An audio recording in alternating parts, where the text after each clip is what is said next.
नमस्कार क्लास 8 बच्चों, आपको मैं पाठ पढ़ाने जा रही हूँ सुदामा चरित। सुदामा चरित के बारे में मैंने एक वीडियो आपको डाला हुआ है। पूरी कहानी आपको समझाई है उसमें कि सुदामा चरित कौन थे, सुदामा चरित में क्या है। सुदामा चरित जो है सुदामा और कृष्ण और सुदामा, इन दोनों की मित्रता की जो मिसालें दी जाती हैं, जिनके बारे में आज भी मित्रता का जो एक उसूल है वो कायम है कि दोस्ती होती है, उसमें निर्धनता, उसमें अमीरी कोई मायने नहीं रखती है। तो ऐसी ही दोस्ती आपने जब देखी कि गुरुकुल में पढ़ते थे सुदामा और कृष्ण। प्राचीन समय में गुरुकुल में ही शिक्षा होती थी, गरीब और निर्धन का कोई अंतर नहीं होता था, हर कोई पढ़ सकता था गुरुकुल में, जिसे गुरु शिक्षा देना चाहते थे। तो सुदामा और श्री कृष्ण वहाँ पढ़ते थे।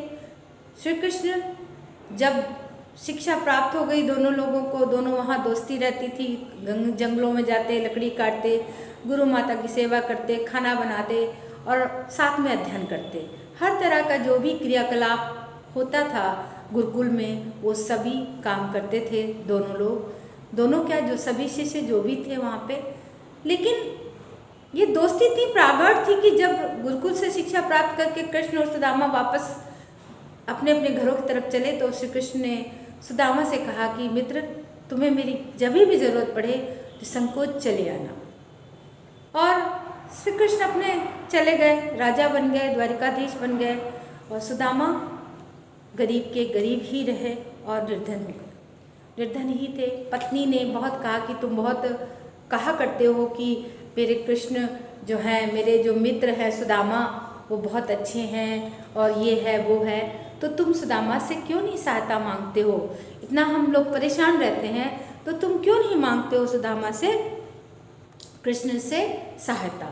उनके बहुत कहने पर, पत्नी के बहुत कहने पर सुदामा श्री कृष्ण के पास जाने को तैयार हुए। श्री कृष्ण के पास जाने पर क्या हुआ कि जो कृष्ण थे द्वारिका में रहते थे और सुदामा उनसे मिलने गए।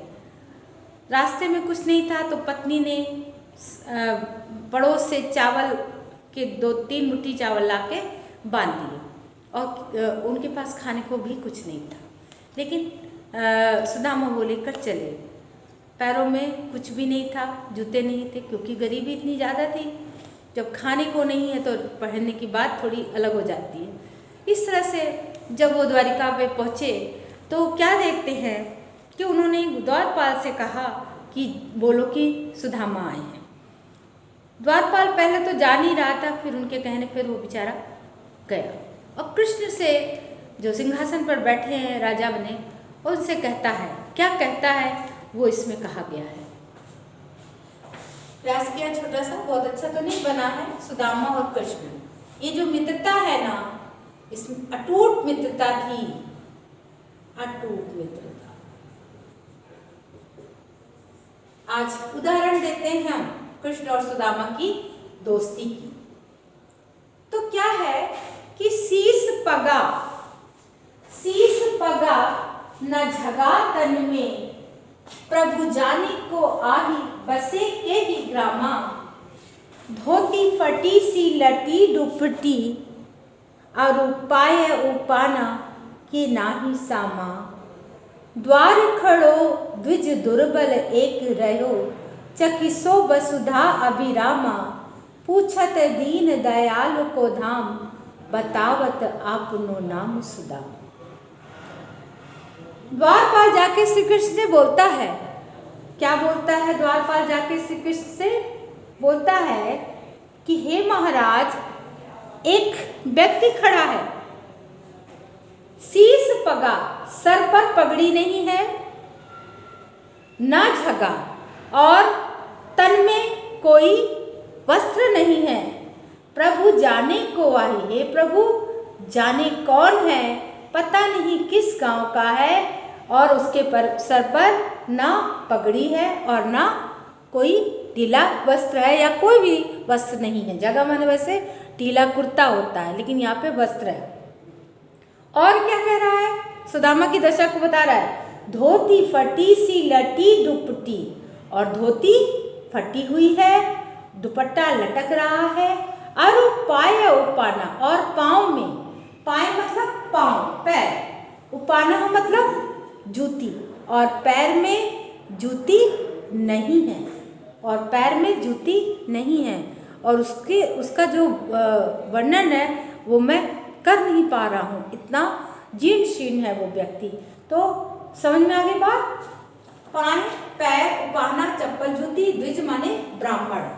अब द्वार खड़ो, द्वार खड़ो द्विज दुर्बल, और द्वार पर द्विज माने ब्राह्मण। द्वार पर एक ब्राह्मण, एक दुर्बल ब्राह्मण, एक कमजोर दुर्बल ब्राह्मण खड़ा है। रहो चकिसो वसुधा अभिरामा, पूरे राजमहल को कैसे बड़े ही आश्चर्य भरे नजरों से देख रहा है। अपलक बड़ी बड़ी आंखें निकाल के अपने आंखों को बड़ी ही चकित नजरों से सबको देख रहा है, और बड़ा ही मतलब ये कह सकते हो कि हैरान सा देख रहा है। और कौन है वो? द्वार पर खड़ा है कोई दुर्बल ब्राह्मण, कोई कमजोर एकदम वो व्यक्ति खड़ा है। पूछत दीन दयाल को धाम, और हे दीन दयाल आपका घर पूछता है, धाम पूछता है, और बतावत आपनो नाम सुदामा, और अपना नाम क्या बताता है? और अपना नाम सुदामा बताता है। और वो हे दीन दयाल आपका धाम पूछता है, आपका घर पूछता है, और अपना नाम सुदामा बताता है। बहुत सुंदर लाइन है, और इसमें वर्णन कर दिया गया है सुदामा की दीनहीन अवस्था का। शीस पगा न जगा तन में, प्रभु जाने को आही बसे के ही ग्रामा, धोती फटी सी लटी दुपट्टी, और पाय उपाना के नाही सामा, द्वार खड़ो द्विज दुर्बल एक, रहो चकिसो वसुधा अभिरामा, पूछत दीन दयाल को धाम, बतावत आपनो नाम सुदामा। इसमें अगर किसी को कोई बात ना समझ में आई हो, देख लीजिए। शीश, सिर, पगा पगड़ी, ना जगह, कोई वस्त्र, तन में, तन माने शरीर, प्रभु पता नहीं कौन है और पता नहीं किस गांव का है, वो आपका नाम पूछता है और अपना नाम सुदामा बताता है। ठीक है, तो आप देखिए दूसरा, ऐसे बेहाल बेबाइन सोपग, कंटक जाल लगे पुनि जाए।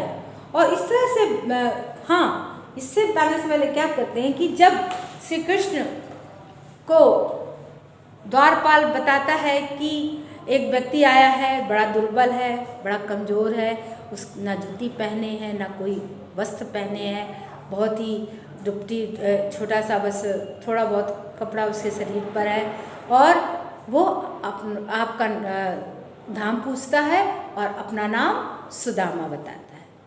अब जैसे ही सुदामा शब्द बोलते हैं, द्वारपाल बोलता है, सुनकर श्री कृष्ण अचानक से सिंहासन से उठ जाते हैं और भागते हैं, और बहुत तेज़ी से भागते हैं। उनको कुछ याद नहीं रहता कि मैं कहाँ हूँ, मैं राजा हूँ, क्या हूँ, और वो बाहर की तरफ भागते हैं। ये अंश इस पर नहीं लिखा हुआ है, फिर भी मैं बताने का प्रयास कर रही हूँ। छोड़े राजकाज जी के ऐसी गति जाने को, मतलब उन्होंने सारा राजकाज छोड़कर और ऐसी गति उनके मन में, जैसे उन्होंने सुदामा नाम सुना और वो भाग के सुदामा के पास गए, सुदामा को गले लगाया और बहुत देर तक वो उनको हृदय से लगाए हुए खूब रोते रहे, और बहुत ज़्यादा फिर उनको अपने राजमहल में लाए और बिठाया उनको अपने सिंहासन पर। और क्या कह रहे हैं उस समय की दशा का वर्णन है कि ऐसे बेहाल विबाइन सोपग, कंटक जाल लगे पुनि जाए। और उन्होंने ऐसे बेहाल सुदामा को की विबाइयाँ जिनकी फटी हुई थी और पैरों में कांटे लगे हुए थे, उन्होंने पुनि जाए, उन्होंने उनको निकाला धीरे धीरे, किनको? कांटों को जो सुदामा के पैरों में लगे हुए थे। और बीवाइयाँ फट गई थीं चलते चलते। हाय महादुख पाए, हाय महादुख पाए सखा, हे मित्र हे सखा, तुमने बहुत दुख पाया है। तुम आए इते न कितने दिन खोए, तुम इतने दिनों बाद आए हो। इतने दिन तुम कहाँ थे इतने दिन? क्यों नहीं आए तुम मेरे पास, क्यों नहीं आए? देखी सुदामा की दीन दशा, और सुदामा की दीन दशा को देखकर करुणा के सागर करुणा निधि रोए।